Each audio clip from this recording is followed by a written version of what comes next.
नमस्कार बहनों और भाइयों, बेटा बेटियों, आप सभी को मेरा नमस्कार।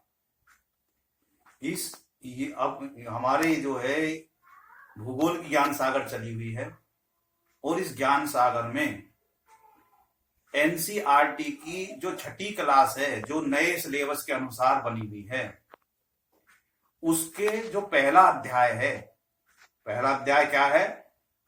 पहला अध्याय है पृथ्वी पर स्थानीय समय की स्थिति। इसके जो प्रश्न उत्तर हैं, जो किताब में दिए हुए हैं, उनको आज हम समझाएंगे। तो इस वीडियो को ज्यादा ना लंबी करते हुए वीडियो को शुरू करता हूं और इन सारे प्रश्न उत्तरों को मैं बिल्कुल ही तसल्ली से समझाऊंगा। जो बच्चों के समझ में नहीं आते, कृपया इस वीडियो को ध्यान से देखें, मेरे चैनल को सब्सक्राइब करें, लाइक करें और घंटी के बटन को भी दबाएं ताकि नोटिफिकेशन पहले ही आ जाए। ज्ञान बढ़ना चाहिए, फैलना चाहिए, इसलिए मैं ये कह रहा हूं। तो देखिएगा, तो सबसे पहले जो प्रश्न है वो है, आर्यभट्ट ने पृथ्वी के बारे में क्या कहा है? देखो, इस किताब की खासियत ये है कि जब ये शुरू होती है तो इसमें कुछ कोटेशन दी हुई हैं, जो किसी दार्शनिक या फिलोसफर के द्वारा दी हुई हैं, जो भारतीय भी हैं और विदेशी भी हैं। तो इस पाठ में जो सबसे पहले है, कुछ बातें आर्यभट्ट की लिखी हुई हैं। तो आर्यभट्ट ने इसके बारे में क्या कहा? आर्यभट्ट ने यह कहा कि जो पृथ्वी है वो अंतरिक्ष में स्थित है, यानी आसमान में स्थित है, आकाश में स्थित है, और यह जल, पृथ्वी, अग्नि और वायु से मिलकर बनी है। तीसरी बात उसने कही कि यह स्थलीय और जलीय जीवों से भरी हुई है। तो आर्यभट्ट ने क्या कहा कि पृथ्वी आसमान में स्थित है और यह अग्नि, वायु, जल और पृथ्वी से मिलकर बनी हुई है, यानी कि इसमें क्या, मिट्टी है, पानी है, हवा है और अग्नि है, और यह आसमान में स्थित है, और यहां पे जलीय और स्थलीय जीव है। तो पहले प्रश्न का उत्तर हो गया यही खत्म।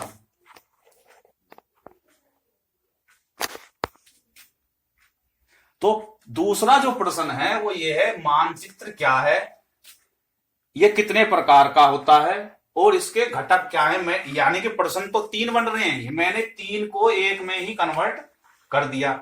मानचित्र किसे कहते हैं, इसके कितने प्रकार हैं और इसके घटक क्या हैं? तो सबसे पहले बता दें, मानचित्र किसे कहते हैं। नाम क्या है? मानचित्र। इसको 2 हिस्सों में बांटो, एक है मान और एक है चित्र। तो क्या मतलब हुआ? मानकर बनाया गया चित्र।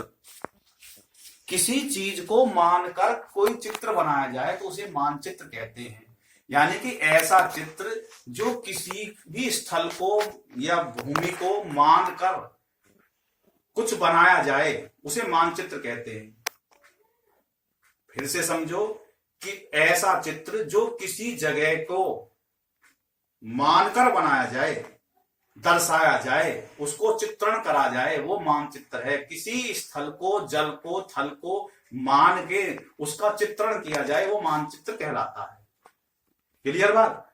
अब ये कितने प्रकार का होता है भाई? तो ये 3 प्रकार का बताया गया है।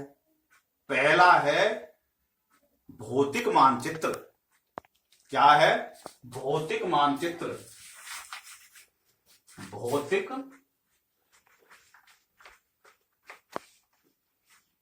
मानचित्र। तो भौतिक जो शब्द है, इसका मतलब होता है निर्जीव। जो निर्जीव चीजें हैं, निर्जीव में क्या हो गया? पृथ्वी का हो गए, पहाड़ हो गए, पर्वत हो गई, नदी हो गई, ये चीजें। यानी कि जो पृथ्वी के स्थलों को दर्शाए, ऐसा मानचित्र जो किसी स्थल को दर्शाए, किसी भूतल को, पहाड़ों को, वनों को, जंगलों को दर्शाए, ऐसा मानचित्र, उसको भौतिक मानचित्र कहते हैं। दूसरा मानचित्र होता है राजनीतिक मानचित्र। तो राजनीति का मतलब ही ये है कि कोई राज्य है, उसकी सीमा है, यानी कि ऐसा मानचित्र जो किसी राज्य, जिला, गांव, कस्बा, शहर, देश या संसार का सीमाओं को, उनकी राजधानियों को दर्शाए। ऐसा मानचित्र जो कोई सीमा, स्थान की राजधानी को दर्शाए, वो राजनीतिक मानचित्र कहलाता है। तीसरा मानचित्र होता है थीमेटिक, यानी कि किसी थीम को लेकर। थीम का मतलब होता है कोई ऐसी चीज जिसकी परिकल्पना करी गई है, थीम लिया गया है। जैसे कि किसी का जो है नदी का बता दिया कि भाई कहां से कहां तक निकली है, वो थीम ले लिया। तो उस थीम को दर्शाते हुए कोई मानचित्र बनाया जाए, उसको थीमेटिक मानचित्र कहते हैं। यानी किसी विशेष चीज को आधार बना के कोई मानचित्र बनाया जाए, उसे थीमेटिक मानचित्र कहते हैं। अब तीसरा इस प्रश्न में पूछा गया है कि इसके घटक क्या हैं। तो किसी भी मानचित्र में तीन बातें होती हैं। क्या होती हैं? ये मानचित्र है तो इसमें तीन बातें होती हैं। एक तो होती है समय,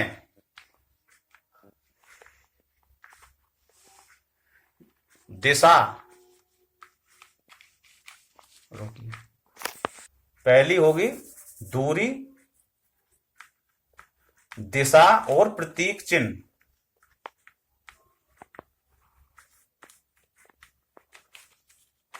तो दूरी, दिशा और प्रतीक चिन्ह, किसी भी मानचित्र में तीन मुख्य घटक होते हैं।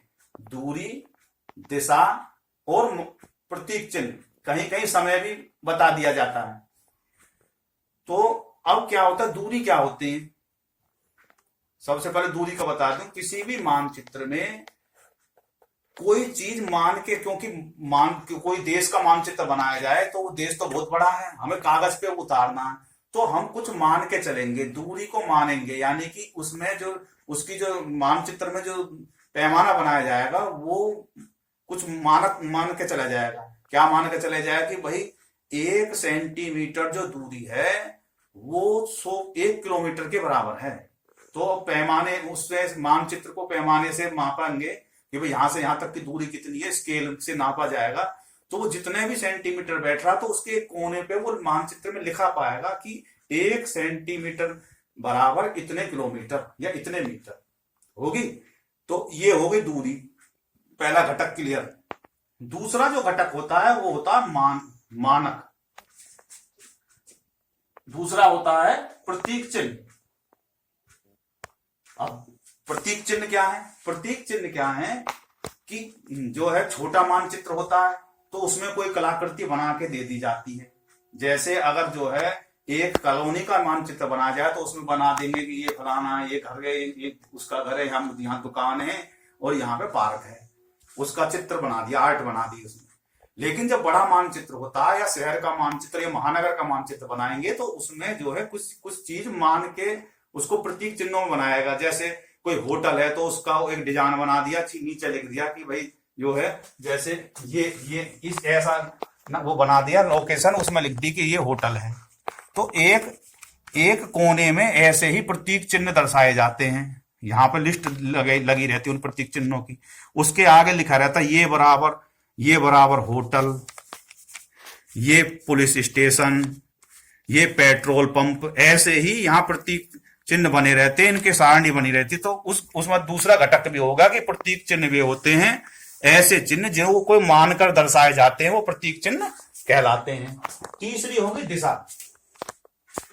दिशा क्या है? तो मानचित्र जब रखा जाएगा तो वो एक दिशा तय करी जाए कि भाई आपको मानचित्र इस दिशा में रखना। तो किसी भी मानचित्र में सबसे ऊपर की दिशा में ऐसे बना रहता है, उसमें लिखा रहता है कि भाई इधर उत्तर है, इधर दक्षिण है, इधर पूरब है और इधर पश्चिम है। तो पू का मतलब उत्तर, द का मतलब दक्षिण, पू का मतलब पूरब और पे का मतलब पश्चिम। इस दिशा में वो मानचित्र आपको रखना है, इस दिशा में। तो इसी हिसाब से उसमें लिखा रहता है कि भाई ये उत्तर में, ये पूरब में है। इनके बीचों बीच भी ऐसे ही जो है समय दिशा बनती है। वे भी बहुत सी जगह लिखी रहते हैं कि ये उत्तर पूर्व में हो गया, ये पश्चिम दक्षिण में हो गई ये दिशा, और ये दक्षिण पश्चिम में ये दिशा हो गई, और ये पूरब और उत्तर में ये दिशा बन गई। तो ये जो है ये जो दिशा है इनको बोलते हैं, क्या बोलते हैं, चतुर्दिश प्रधान बिंदु। ये जो है चतुर्दिश प्रधान, ये प्रधान बिंदु कौन से हैं, ये और ये तो चार जो हैं ये तो है चतुर्दिश प्रधान बिंदु, इन्हीं को ही चतुर्दिश प्रधान बिंदु कहते हैं। तो आपका ये भी क्लियर हो गया। चतुर्दिश प्रधान बिंदु मानचित्र के दिशा सूचक होते हैं, और हम चार हिस्सों में दिशा को बांट देते हैं। अगर ऐसे खड़े हो जाएं और हाथों को ऐसे कर दें तो मुंह पूरब दिशा में हो गया, सिर पश्चिम दिशा में हो गया, ये हाथ जो है सीधा हाथ जो है वो दक्षिण दिशा में हो गया, और उल्टा हाथ जो है वो उत्तर दिशा में हो गया। और हमारे ये जो इन हिस्सों को बांटे तो ये ऐसे करके ये 8 बन जाएंगे, एक ऊपर और एक नीचे, आकाश और पृथ्वी के नीचे ये 10 दिशाएं होती हैं। तो चतुर्दिक दिशा है उत्तर दक्षिण पूरब पश्चिम, ये चतुर्दिक दिशा होती है मानचित्र में। तो आगे आते हैं प्रश्न नंबर ये, अंतरराष्ट्रीय तिथि रेखा क्या है। तो मैंने इस थोड़ी देर पहले ही एक वीडियो डाली है इसके बारे में, अंतरराष्ट्रीय तिथि रेखा क्या है, वो भी उसमें आप विस्तार से इसको देख पाएंगे। लेकिन मैं फिर से बता दूं अंतरराष्ट्रीय, तो अगला प्रश्न है अंतरराष्ट्रीय तिथि रेखा क्या है। तो मैंने पहले बताया था ये पृथ्वी है, ये उत्तरी ध्रुव है, ये दक्षिणी ध्रुव है, ये पूरब है और ये पश्चिम है, ये विषुववृत्त है। तो ये प्रधान देशांतर है। तो ये वाली जो है, ये जो रेखा है, ये वृत्त रेखा है, ये प्रधान देशांतर वृत्त है। प्रधान देशांतर वृत्त है, ये ऐसे ऊपर से जा रहा है, ऐसे नीचे से आ रहा है, ऐसे। तो ये प्रधान देशांतर वृत्त है। ये जो रेखा है इसी को बोलते हैं अंतरराष्ट्रीय तिथि रेखा। ये जो है अंतरराष्ट्रीय तिथि रेखा है, जो उत्तरी ध्रुव को दक्षिणी ध्रुव के बिल्कुल सीधे सीधी काटती है। 180 डिग्री जो है ऊपर से नीचे, यानी कि यहां से 90 डिग्री का कोण बनता है, 90 डिग्री ऊपर 90 डिग्री नीचे। और ये यहां से इसके विपरीत दिशा में देखेंगे तो ये 180 डिग्री काटते हैं, ये यहां पे 180 डिग्री होते हैं।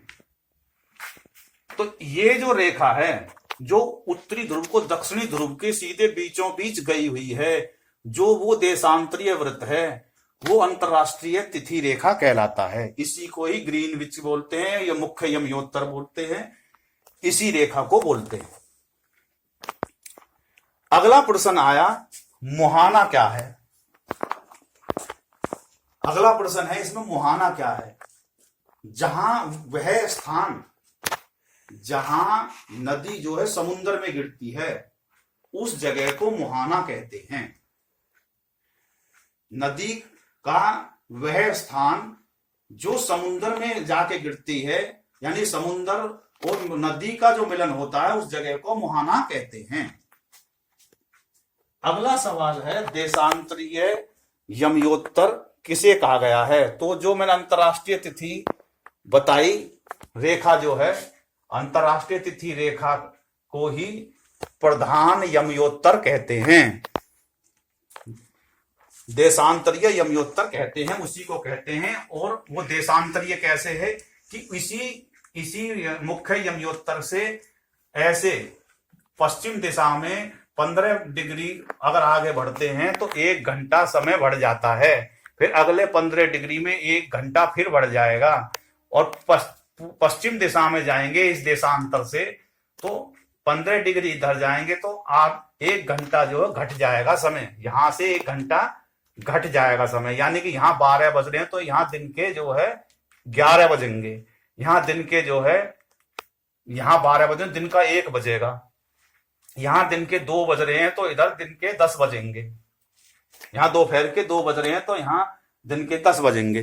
तो ये देशांतरीय यमयोत्तर, ये रेखा प्रधान यमयोत्तर रेखा है, और इसी से ही समय की गणना इधर से उधर की जाती है। इस प्रकार से मैंने एनसीईआरटी छठी क्लास के को आधार बनाते हुए पहला अध्याय पूरा कर दिया। किसी बच्चे को कोई बात समझ में नहीं आई हो तो मेरे इस वीडियो में कमेंट करके लिख दे, उसके ऊपर मैं स्पेशल वीडियो बना दूंगा। बहुत बहुत धन्यवाद। भारत माता की जय। जय हिंद, जय भारत। देखो, अभ्यास करने से ही सब कुछ होता है। गुरुजी ने बता दिया, कुछ नहीं होगा जब तक आप पढ़ेंगे नहीं, अभ्यास नहीं करेंगे, तब तक कुछ नहीं होगा, उद्धार नहीं होगा। तो इस वीडियो को देखें, अपना ज्ञान बढ़ाएं, मित्रों को फैलाएं। बहुत बहुत धन्यवाद। जय हिंद, जय भारत।